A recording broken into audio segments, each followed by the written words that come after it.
பூர்வ ஞான சிதம்பரம் எனப்படும் தில்லை நடராஜர் அடைந்த அனுபவ ஞானங்களை விட பல உயர் அனுபவங்களையும் பல நிலைகளையும் கடந்து அருட்பெரும் ஜோதி ஆண்டவரின் அரசாட்சி நடைபெறும் இடமாகவும் அளவிறந்த நெடுங்காலம் அவ்விடத்தின் கண் பேரொளியான இயற்கை உண்மை கடவுளே செங்கோல் நீதி அரசு செய்யும் இடமாகவும் விளங்கக்கூடியது உத்தரஞான சித்திபுரம் என்னும் வடலூர் சத்திய ஞான சபையாகும்.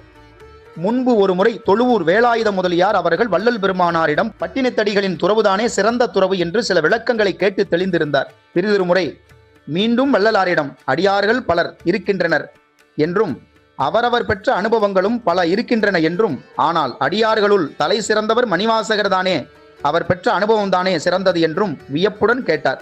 64 எழுகோடி சித்துக்கள் பெற்ற நம் சாகா தலைவன் ராமலிங்க ஐயாவோ பிச் என்று சட்டென கூறி மணிவாசகர் பெற்ற அனுபவத்திற்கு மேல் எவ்வளவோ அனுபவம் இருக்கும் காணும் என புன்னகையோடு தனக்கே உரித்தான அடக்கத்தோடு எடுத்துரைத்தார்.